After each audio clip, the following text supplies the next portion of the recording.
আশীর্বাদ, কলমে সুপ্রিয় ভট্টাচার্য। বাজারের ব্যাগটা রান্নাঘরের সিঙ্কের মধ্যে রেখে আমি কমল হাত ধুতে ধুতে রুটি ছ্যাঁকায় ব্যস্ত গিন্নি সুষমাকে বললাম, বাজারে যাওয়ার সময় শুনেছিলাম মালতী তোমাকে বলছিল আজ নাকি তার নাতনিটার জন্মদিন।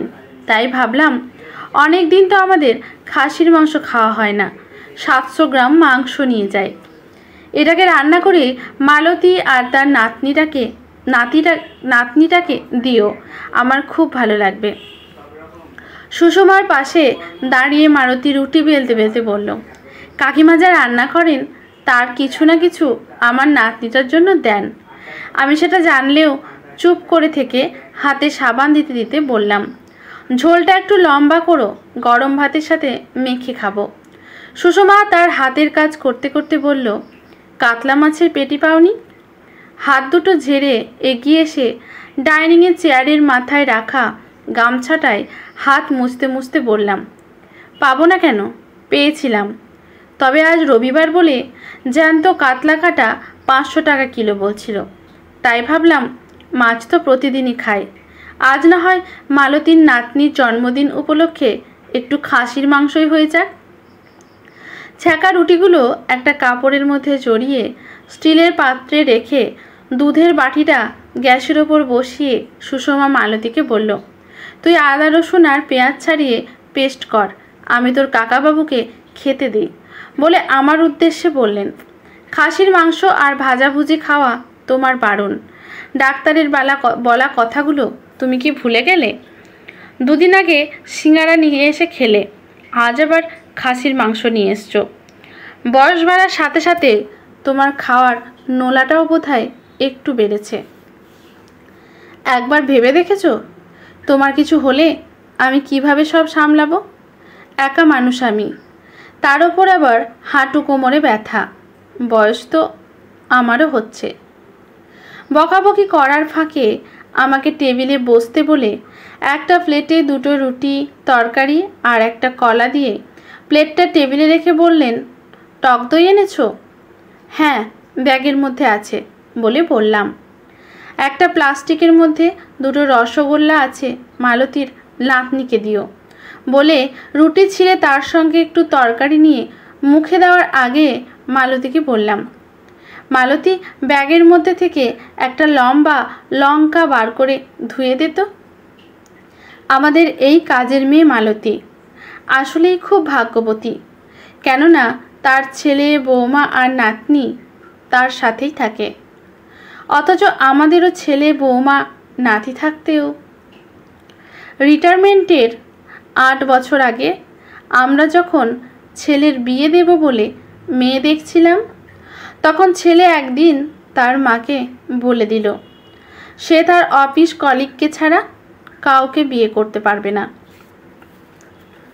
অনেক বোঝানো সত্ত্বেও আমার একমাত্র ছেলে বোঝেনি বলে বাধ্য হয়ে সেই অফিস কলিগ মেয়ের সাথেই ছেলের বিয়ে দিতে বাধ্য হয়েছিলাম।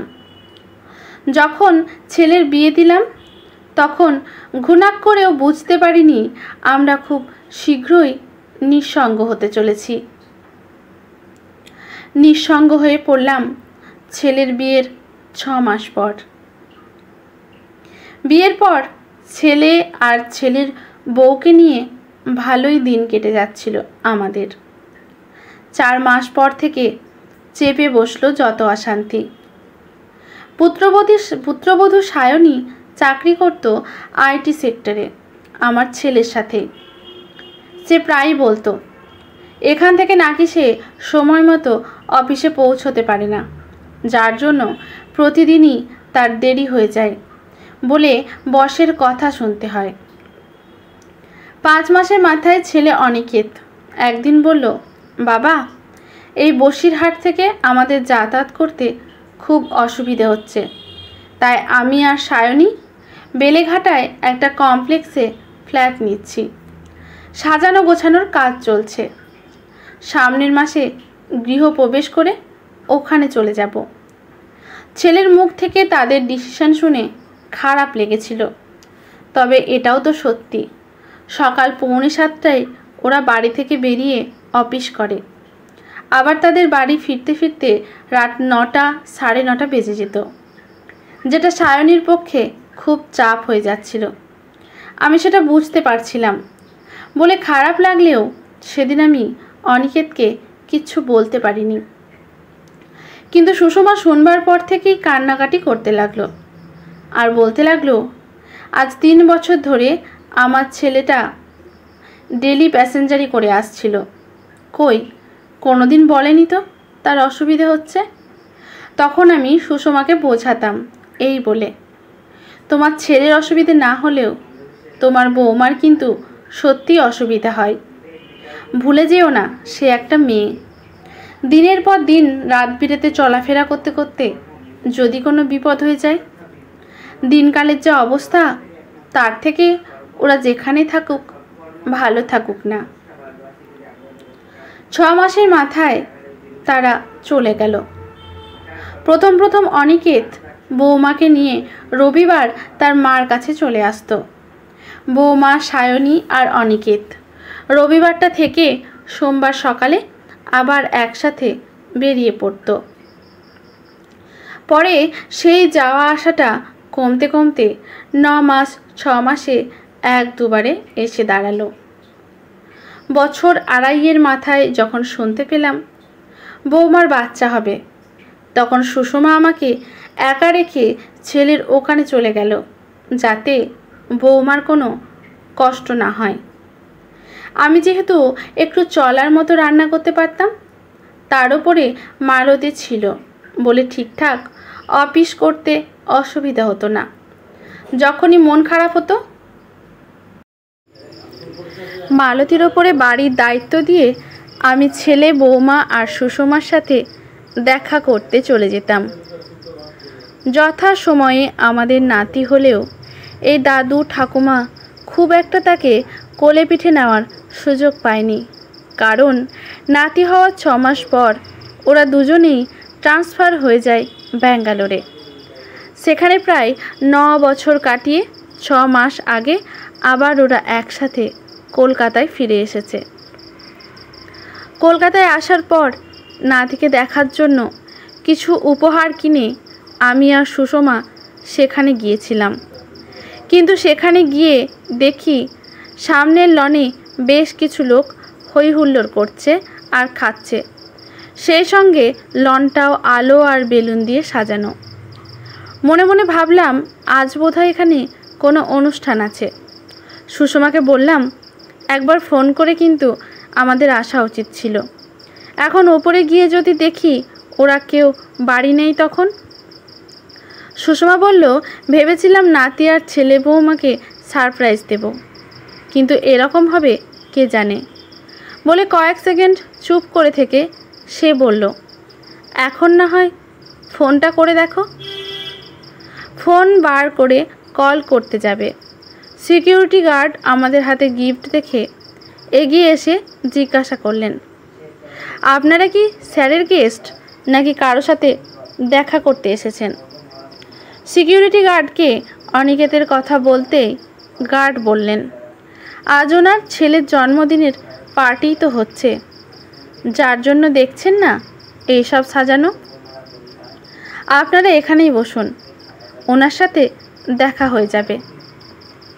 কথাগুলো শুনে সুষমা আমার দিকে এমনভাবে অসহায়ের মতো তাকালো, মনে হলো সে পড়ে যাবে। তাড়াতাড়ি হাত বাড়িয়ে দিয়ে বললাম, তোমার ছেলে এতটাই বদলে গেছে যে নাতির জন্মদিনে দাদু ঠাকুমাকে একবার বলার প্রয়োজন মনে করল না। আমাদের আশীর্বাদেরও তাদের আর প্রয়োজন নেই।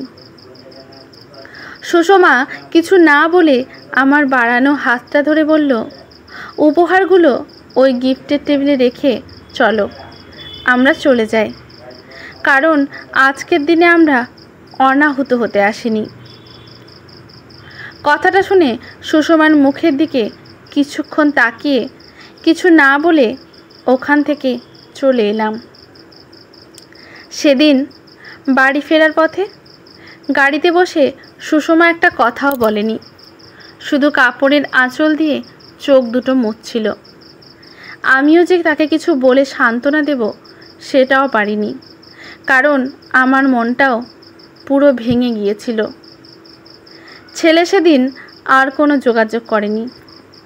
3 দিনের দিন ফোন করে বলেছিল, তোমাদের নাতিকে এখানকার স্কুলে ভর্তি করা নিয়ে একটু দৌড়ঝাঁপ করতে হচ্ছে, তাই আমরা একটু ব্যস্ত আছি। স্কুলে ভর্তি হয়ে গেলে তোমাদের খবর দিয়ে দেব। ছেলের জন্মদিনের কথা একবারও বলল না। বুকের ভেতরটা মাঝে মধ্যে ফুফু করে উঠলেও ব্যথায় মলিন মন নিয়ে যাতে আমাদের নিঃসঙ্গ জীবনযাপন করতে না হয়, তার জন্য আমি বুকে পাথর চাপা দিয়ে সুষমার মুখে কথা ফোটানোর চেষ্টা করি, যার জন্য আমাকে অনেক কথা শুনতে হয়। তবুও আমি শুনি, যাতে সুষমা ছেলে আর নাতির চিন্তা না করে, আমাকে নিয়ে ভাবে, শাসন করে। এই শাসনের ছলেই তো আমরা পরস্পরকে আঁকড়ে ধরে কাটিয়ে দিচ্ছি আমাদের শেষের দিনগুলো।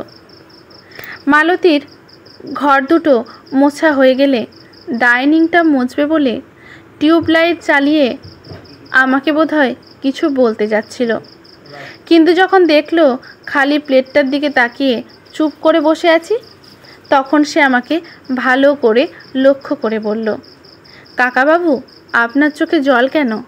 আপনি কি কাঁদছেন? ধরা পড়ে যাওয়ার ভয় কৃত্রিম হাসি হেসে চোখ দুটো তাড়াতাড়ি মুছে বললাম, না রে, লঙ্কার ঝালে চোখের জল বেরিয়ে এসেছে।